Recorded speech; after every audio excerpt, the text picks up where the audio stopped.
Olá pessoal, bem-vindo à Escola Fácil Copper Shark, onde aprender é legal e divertido. Se a pandemia bugou seus estudos, aqui é o lugar certo para recuperar o tempo perdido. Então, inscreva-se no canal, ative o sininho e deixe um like neste vídeo. Tudo bem? Prontos para aprender? Então, vamos lá! Antes da gente fazer a questão 45, eu quero retomar com vocês a formação dos estados modernos e, por consequência, as grandes navegações. Se a gente lembrar do contexto histórico, a gente tem um momento que é a Idade Antiga, seguido depois pela Idade Média e depois Idade Moderna. Atualmente nós estamos na Idade Contemporânea, tá? Então, o Estado Moderno é o início do tempo que a gente classifica como Idade Moderna. E o que é isso? Se a gente retomar lá na Idade Média, aqueles termos que às vezes ficam pairando na nossa cabeça, tipo Inquisição, poder da Igreja Católica, etc. A Idade Média ela tem como característica o quê? A presença do feudalismo. O que era o feudalismo? A sociedade era dividida em feudos. Então, o que era o feudo? Era uma região que tinha um castelo do senhor feudal, que era o líder, que era o governante daquele feudo, mas ele também tinha um vilarejo, ele tinha algumas terras que eram cultivadas, eram cobrados impostos, existiam taxas e tudo mais. O que é importante vocês lembrarem da Idade Média? Que na Idade Média não havia uma centralização do poder. Significa que não tinha rei? Não. Alguns territórios tinham rei. Só que o rei nada mais era do que mais um senhor feudal. Então o rei mandava naquele feudinho lá que ele tinha, que era o maior feudo, óbvio. Mas ele mandava naquele feudo. Ele não mandava no feudo alheio. Por exemplo, se eu fosse o rei numa situação de Idade Média, eu tinha o meu feudo. Mas cada um de vocês também são senhores feudais. Vocês têm os seus feudos. Eu não vou interferir no feudo de ninguém, assim como vocês não interferem no meu. Na época do feudalismo da Idade Média, existia uma relação de suzerania e vassalagem. O que era isso? Eu, rei, era o seu suzerano, ou seja, era o seu chefe. Um acordo de cavalheiros. Então, eu protegia vocês, cada um dos seus feudos, caso vocês tivessem alguma invasão, caso vocês tivessem alguma guerra, alguma luta entre vocês, que vocês quisessem, um quisesse tomar o feudo do outro. Mas, em contrapartida, caso eu entrasse em guerra com um feudo de uma outra região, todos vocês entravam na guerra comigo. Então, era uma relação de cavalheiros, então não existia uma intervenção direta do rei em nenhum dos feudos, mas era importante que existisse essas relações, para que eles para que eles se reconhecessem como um território, ou como uma nação, lá mais pra frente. Aí o que começa a acontecer? Na Idade Média, a gente tem 3 grandes eventos que marcam esse período. O que a gente chama de fome, guerra e peste. Então, a gente tem uma grande fome avassaladora, que acaba dizimando grande parte da população. A gente tem a Guerra dos 100 Anos como principal guerra, que aconteceu por mais de 100 anos, na verdade ela dura 104 anos, e é uma guerra que assola, ou seja, que devasta grande parte da Europa, principalmente os atuais reinos, né, os atuais territórios da França e da Inglaterra. E a gente tem a peste bubônica. Então, nós vivemos recentemente uma espécie de peste, que foi a Covid. Só que diferente do que nós temos hoje de ter a informação, a tecnologia para nos avisar, na época não tinha nem luz elétrica. Então, nessa situação aqui, a peste ela foi muito mais devastadora do que foi, por exemplo, a Covid, tá? Pensando proporcionalmente, né? Tem que lembrar que na época existiam menos pessoas e tudo mais. Deixa eu só concluir e já deixa eu te perguntar. Essa foi só na Europa, a peste negra? A peste bubônica ou peste negra é a mesma coisa. Sim, foi só na Europa. Porque assim, a gente só considera Idade Média Europa. Idade Média é um período histórico considerado para a Europa. Existiam a galera do Oriente, mas no Oriente eles não se consideram consideravam na Idade Média? Para eles tinham outra divisão e tudo mais. Lembra sempre que a gente tem um currículo de diversas matérias e nesses currículos normalmente se tem o quê? Um foco muito grande na Europa, nos Estados Unidos, então a gente acaba aprendendo muito fortemente sobre isso. A nossa ideia é que aos poucos isso vá se, digamos assim, enfraquecendo para que a gente aprenda mais sobre outros povos. Mas ainda na prova da ETEC cai a questão da Idade Média e a questão das grandes navegações, que é uma consequência da formação dos Estados modernos.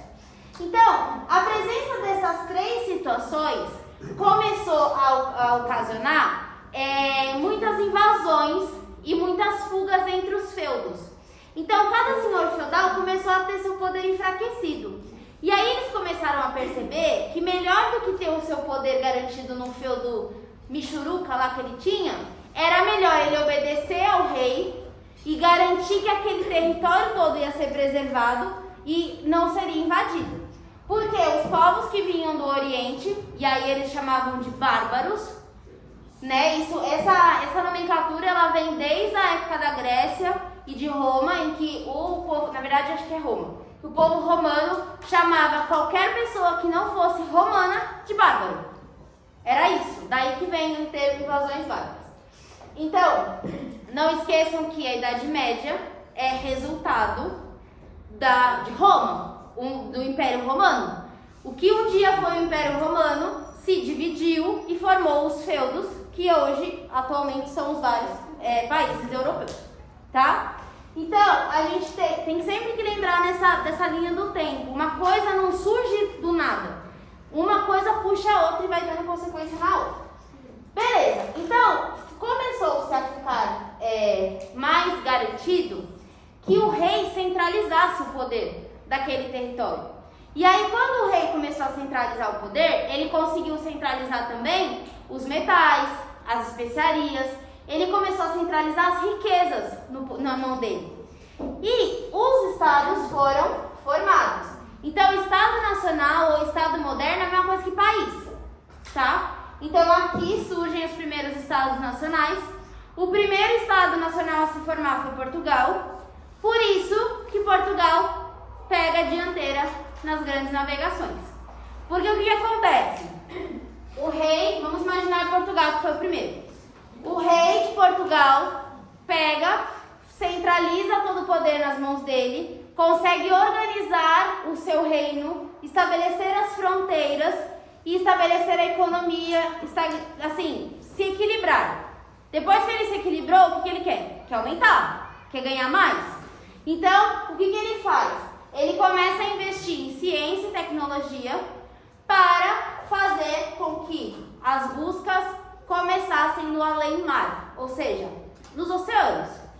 Então, isso tudo está relacionado a uma prática econômica que marcou a Idade Moderna, chamada mercantilismo. E o que o mercantilismo queria? Metais, pedras preciosas, acúmulo de riquezas, além da expansão do mercado consumidor.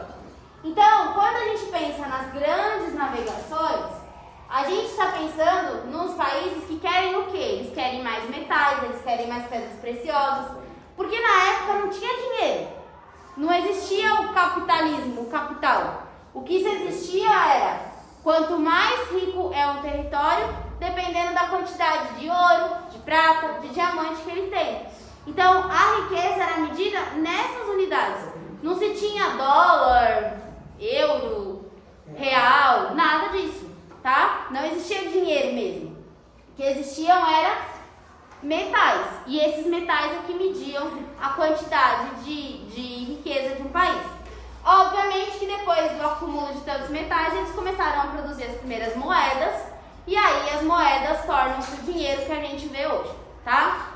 Mas na época valia tanto, por exemplo, 1 quilo de sal era tão valioso quanto 1 quilo de ouro. Porque não tinha-se a produção. Açúcar era muito valioso. Não é por acaso que nós, aqui no Brasil, tivemos como primeiro grande cultivo, durante a colonização, a cana-de-açúcar. Era uma especiaria. Açúcar, pimenta do reino, sal, todos os temperos que a gente usa vai na feira e compra baratinho, na época valia um ouro, literalmente. Então, as buscas iam para o além-mar também para lembrar que na Europa o clima não é dos mais favoráveis. Ainda que Portugal, né, não sofre tanto. Agora imagina, sei lá, Alemanha, que tem o inverno mais rigoroso. Então, nesses outros países não tinha como plantar nada disso. E aí, essas caravelas eram mandadas para o mar e eles iam buscar novos locais que produzissem essas especiarias. Por quê? O comércio com o Oriente estava saturado. Ele já vinha reduzindo até do final da Idade Média, também por conta das invasões, então os grandes comerciantes começaram a cortar esses comércios. Além disso, a gente não pode esquecer que no caso do Oriente, né, que algumas sociedades orientais começavam a invadir, mas o Oriente tinha o controle das rotas. Então, por exemplo, imagina eu, Portugal, querendo comprar pimenta do reino. Aí eu tinha que ir até a Índia, né? Porque é lá que se cultivava. Então eu pegava, ia por terra, aí eu passava ali no Egito, aí o Egito cobrava uma taxa, né? A galera do Oriente ali cobrava uma taxa. Aí eu continuava ainda, eu chegava... Peraí que eu não sou tão boa de geografia. Sei lá, eu chegava no atual Israel. Aí lá eles me cobravam outra taxa. E aí eu ia seguindo, Paquistão. Aí chegava, cobrava outra taxa. Até chegar finalmente na Índia, que era a origem daquela especiaria. E aí lá eu conseguia comprar o negócio. Mas na hora de voltar eu tinha que pagar a taxa no Paquistão, a taxa no Israel e a taxa no Egito, até chegar de novo em Portugal. Entenderam o rolê que era? E aí a especiaria ficava muito cara, não valia a pena. Então o que começou a valer mais a pena? Investir em tecnologia para despachar a galera no mar, ainda que com grandes chances de 90% da população morrer no mar, porque não se tinha conhecimento como se tem hoje. Então, pegar um maremoto, pegar uma tempestade e acabar morrendo. E aí, quando se chegava nas novas terras, a principal iniciativa era expandir o crescimento econômico. Então, adquirir na fonte aquelas especiarias que eram tão valiosas na Europa. Mas, por consequência, quando os colonizadores chegaram, né, a alguns territórios, eles perceberam que algumas comunidades não tinham a malícia que eles tinham. Então, foram mais facilmente dominadas. E não fácil, tá? No que eu digo facilmente, não é que tipo a galera falou, tá bom, pode me dominar. Não. As pessoas que estavam nas regiões lutaram muito fortemente contra a dominação, contra a colonização. Mas vamos pensar no que aconteceu no Brasil. Os indígenas não conheciam armas de fogo, não existia arma de fogo no Brasil. E os portugueses chegaram aqui com aquelas espingardas. O indígena ia fazer o quê? Mirar o arco e flecha? Enquanto ele está mirando o arco e flecha, o português já matou ele. Então, começou-se a ter uma colonização baseada no medo, baseada nas doenças que eles não tinham contato. Então, quando a gente pensa nas comunidades indígenas que existiam no Brasil e as que existem atualmente, a gente vê quantas foram dizimadas, exterminadas por conta do contato. É do tipo assim, chegar perto e aquela pessoa, aquele português, tinha imunidade para uma doença e aí o indígena não tinha. Então isso causava o quê? Causava a pessoa adquirir a doença e acabava morrendo. Um exemplo disso é a gripe. Os indígenas não tinham gripe. Gripe é uma doença europeia. Tanto que depois a gente teve até a gripe espanhola, no século XX e tudo mais. Então, gripe não é uma doença brasileira. Ela veio, o vírus veio com os colonizadores. E aí chegou nos coitados dos indígenas que tinham imunidade, muitos deles para malária, para... como é que é o nome da outra? Febre amarela, mas não tinha imunidade para gripe. E aí morreu de gripe. Então é terrível a forma como a colonização se deu. No caso do Brasil especificamente, a colônia inicialmente ia ser feita com a escravização dos indígenas. Só que os indígenas tinham uma coisa que os portugueses não tinham ainda, que é conhecimento sobre a terra. Então, se você aprisionasse uma tribo indígena hoje, na noite de hoje para amanhã, eles já tinham fugido, porque eles sabiam por onde fugir. Eles conheciam os caminhos, conheciam os, digamos assim, locais onde podiam ir e onde não podiam. Houveram indígenas escravizados? Sim, vários indígenas foram escravizados, inclusive por tribos, digamos assim, rivais. Inclusive por tribos rivais. Mas, no Brasil, a escravização foi basicamente de negros africanos. Por quê? Você tira um cara de um continente, joga ele no outro continente, e aí você acha que no outro continente ele vai saber se virar? Não, porque ele não conhece a terra. Ele não conhece onde tem planta venenosa, onde tem animal. Os animais são diferentes da onde ele morava.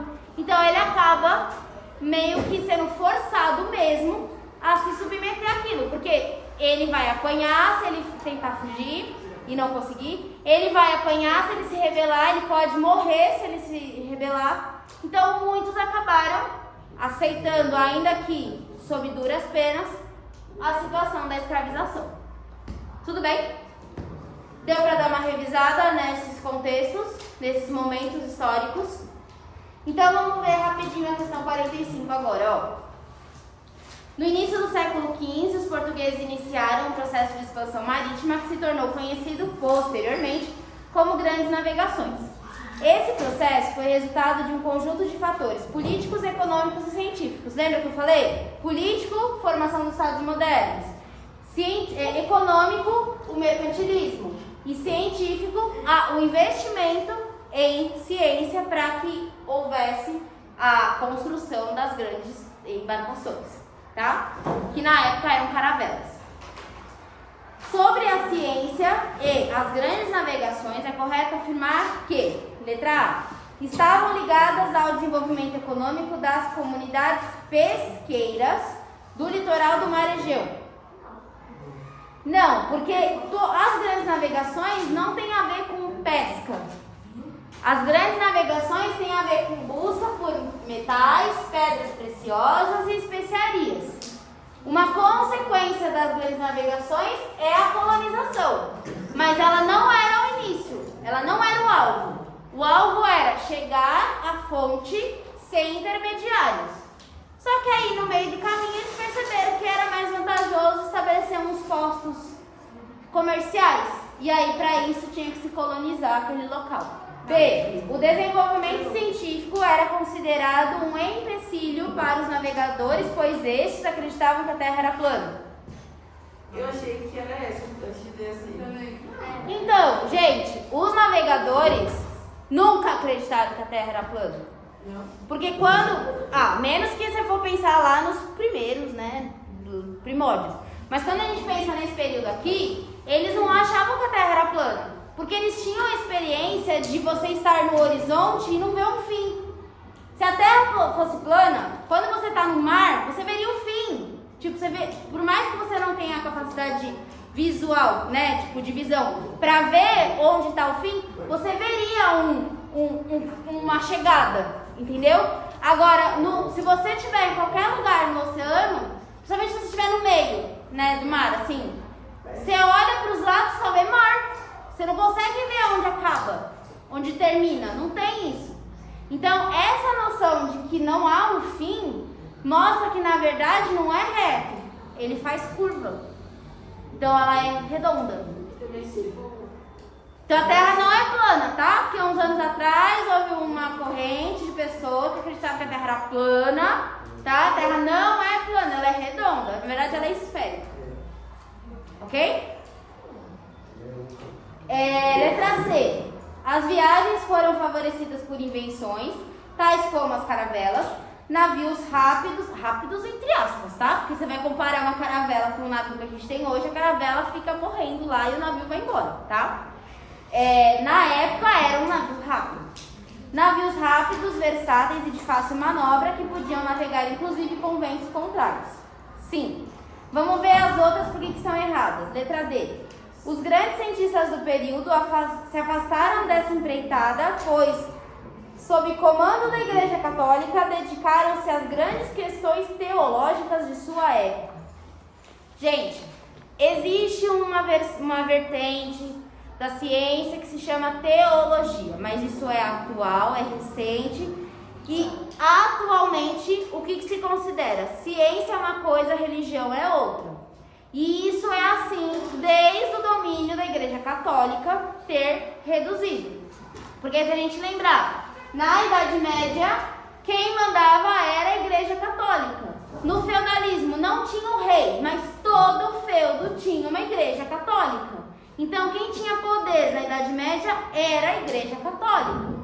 Quando a gente pensa que a Igreja Católica tem poder, a Igreja Católica lá da Idade Média, não estou falando de Igreja Católica agora, que fique bem claro, estou falando da Idade Média, Igreja Católica da Idade Média, não era favorável para as pessoas daquela época, para os católicos daquela época, para os padres, bispos, arcebispos e papa e sei lá mesmo o que eu tinha, não era favorável que as pessoas pensassem, porque não se acreditava em ciência. Ciência era coisa do demônio, era bruxaria. Então, quando a gente pensa nas pessoas que foram queimadas na fogueira, das bruxas, por que elas eram bruxas? Porque elas eram cientistas.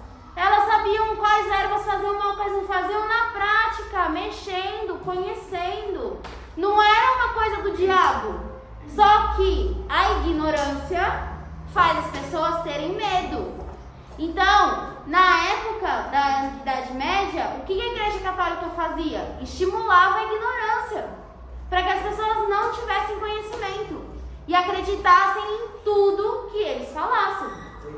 O processo de evangelização que os padres jesuítas fazem quando a Igreja Católica perde poder na Europa e vai para os novos territórios, para as novas colônias, é isso, é se aproveitar da ignorância de quem mora naquele lugar para contar uma história maravilhosa e não deixar que a pessoa descobrisse por ela mesma. Agora, quando você tem que os cientistas envolvidos, o cientista não quer saber de igreja. O cientista quer pôr fogo na igreja, na verdade. Porque a igreja estava representando para eles uma grande perda, uma grande dificuldade de conhecer as coisas. Hoje não, tá? Hoje em dia, ciência e igreja, né, e religião convivem, ainda que não harmoniosamente 100% do tempo, mas convivem. Na época não, na época era um querendo tacar fogo no outro, tá? Então não é a letra D, porque os grandes cientistas jamais abririam mão da seus estudos para se dedicar a uma coisa que eles achavam de menor importância. E a letra E, a experiência dos povos americanos foi decisiva para o desenvolvimento científico de instrumentos de localização e de embarcações apropriadas para as viagens transoceânicas. Não, o povo americano nessa época para a Europa não era nada, não tinha valor algum. Até porque nessa época ainda a Inglaterra não tinha mandado a galera para as 13 colônias, para colonizar os Estados Unidos. Então, se minimamente tivesse algum povo americano que a gente está pensando nesse momento, são os indígenas que moravam, são os nativos dos lugares. E lembra sempre de uma coisa, europeu, na época das grandes navegações, não considerava o local que ele chegava como um local que já tivesse dono. Ele chegava no lugar e falava, é meu. Quer um desenho que mostra muito bem isso? Pocahontas. Você vê lá o cara lá, o gordão, como é o seu nome? Chegando ele fala, agora eu proclamo que esse território pertence ao rei, blá blá blá blá, da Grã-Bretanha, Inglaterra, sei lá de onde que ele fala. Era bem aquilo. E ignora que quem morava ali tinha uma história ali, tinha uma cultura envolvida, tinha um apego à terra, um apego ao local, tá? Então, a situação, a letra E não pode ser considerada certa porque os povos americanos não foram considerados. O que a gente pode tirar da letra E que seria até considerado certo, mas não para a resposta da questão, mas para a gente raciocinar, para a gente lembrar. No Brasil existiu uma expedição liderada por portugueses chamada Bandeirantes. Então, o que eram os bandeirantes? Eram portugueses ou filhos de portugueses nascidos no Brasil que faziam amizade com os indígenas e pediam para esses indígenas orientarem o caminho por dentro do Brasil, para expandir a colonização. Então, os bandeirantes, eles eram desbravadores, entre muitas aspas, mas eles dizimaram grandes populações, porque eles passavam pelo local colonizando. Então, se você está no meu caminho e você não quer ser colonizado, você morre, porque agora a terra é minha. Então, quando se pensa nos bandeirantes, existe uma grande controvérsia. Tem pessoas que pensam nos bandeirantes como grandes heróis e tem pessoas que pensam por conta da expansão, né, da colonização, garantir o território, lá. E tem pessoas como eu que pensam que eles, na verdade, foram grandes aproveitadores e conseguiram, na verdade, só pensar em si mesmos, porque eles estavam, amando do rei. Mas você não vai amando do rei sem tirar uma lasquinha, né? Então eles tiravam as lasquinhas que eles podiam no caminho. Fala. Eu já ouvi bandeirantes em algum lugar, é o nome de uma estação, alguma coisa assim. Não, existe estação de metrô que chama Imigrantes Bandeirantes, eu acho, um negócio assim. Eu acho que é isso, que é na linha verde. Existe a rodovia dos Bandeirantes, que é o trajeto que eles faziam de São Paulo para entrar. Entendeu? Então, existem vários marcos dos bandeirantes em São Paulo, porque é daqui que eles saíam. Aqui é o marco inicial deles, que eles saíam daqui de São Paulo e iam para o interior. Tá?